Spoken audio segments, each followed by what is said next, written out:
इन BJP वालों के लिए कैलाश मानसरोवर यात्रा पर जाने वाले हिंदू हिंदू है ही नहीं।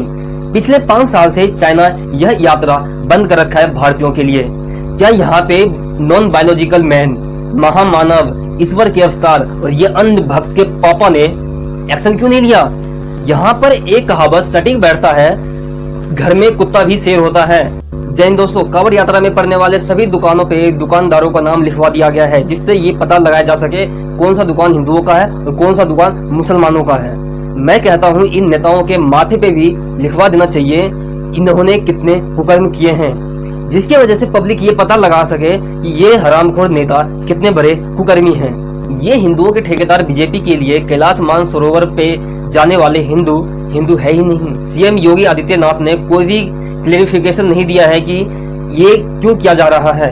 सभी दुकानों के बाहर उनके मालिकों का नाम क्यों लिखा जा रहा है। यहाँ पे सीएम ने कुछ नहीं बताया है, लेकिन पब्लिक सारी बातें को समझ चुकी है और पब्लिक जान गई है कि यहाँ पे हिंदू और मुस्लिम का रोटी सेकी जा रही है और यहाँ पे एक राजनीति करी जा रही है। ये फैसला पूरे मुजफ्फरनगर पे लागू होता है और साथ ही पूरे यूपी पे। मैं यहाँ पे बता दूं, सिर्फ यूपी और मुजफ्फरनगर से ही कांवड़ यात्रा नहीं होती है। यूपी, बिहार, राजस्थान, हरियाणा, दिल्ली, इन सभी जगहों से कांवड़िया कांवड़ यात्रा करते हैं।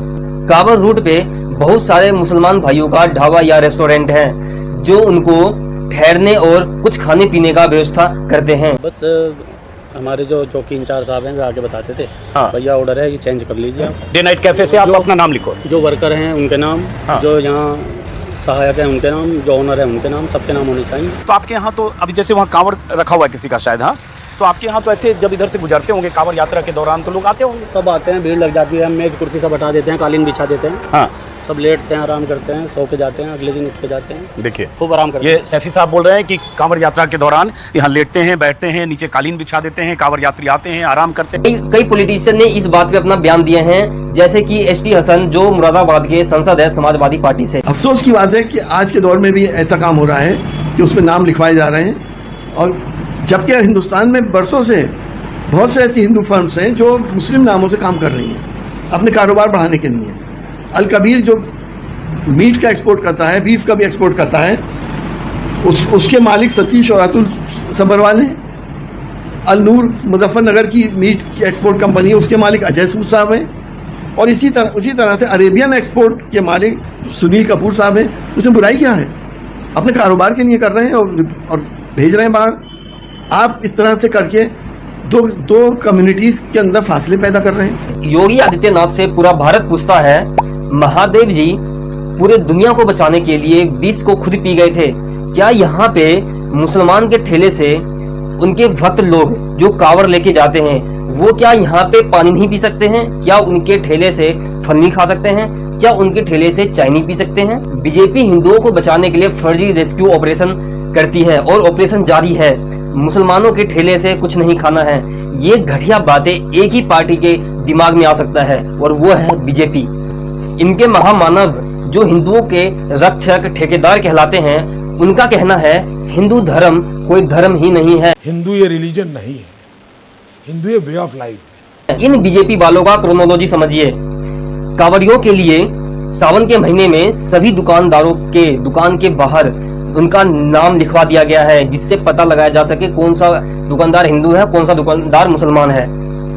और पिछले बार की बात आप लोगों को याद होगी, सभी कांवड़ियों के ऊपर फूलों की बारिश करवाई गई थी हेलीकॉप्टर से। और इस बार योगी आदित्यनाथ जी ने कहा था सभी कांवड़ियों के लिए एक अच्छा रोड बनाया जाएगा, उसके लिए लाखों के तादाद में पेड़ काटे जाएंगे। मैं आपको ये बता दूं, जब आपका बच्चा कांवड़ लेके जाता है तो उनके ऊपर फूल बरसाया जाता है, लेकिन वही बच्चा जब पेपर लीक पे आवाज उठाता है, धरना देता है, तो उन पे लाठी बरसाई जाती है। वही बच्चा जब आंदोलन करता है और बोलता है वैकेंसी दो, जो कि बीजेपी गवर्नमेंट सत्ते में आने से पहले 2024 में तो अब आई है थर्ड टाइम, लेकिन जब वो 2014 में जब आई थी तो उन्होंने क्या कहा था, हर साल 2 करोड़ रोजगार दी जाएगी। मिला? नहीं मिला। अगर आपका बच्चा रोजगार मांगता है तो उनको लाठी मिलती है और कांवड़ लेके जाने पे फूल की बारिश होती है।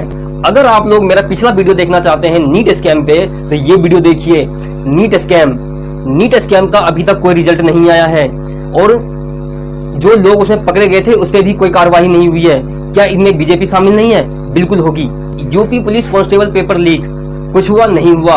री एग्जाम हुआ नहीं हुआ। Bihar police paper leak, exam हुआ नहीं हुआ। री एग्जाम हुआ नहीं हुआ। क्यों नहीं सवाल पूछते हो?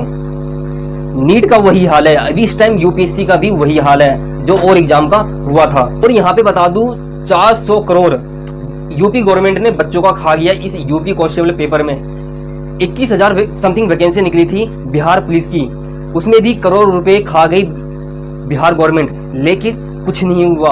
इन बीजेपी वालों के लिए कैलाश मानसरोवर यात्रा पर जाने वाले हिंदू है ही नहीं। पिछले 5 साल से चाइना यह यात्रा बंद कर रखा है भारतीयों के लिए। क्या यहाँ पे नॉन बायोलॉजिकल मैन, महामानव, ईश्वर के अवतार और ये अंध भक्त के पापा ने एक्शन क्यों नहीं लिया? ये लाल आंख दिखाने वाले बीजेपी चाइना को लाल आंख क्यों नहीं दिखाती है? यहाँ पर एक कहावत सटीक बैठता है, घर में कुत्ता भी शेर होता है।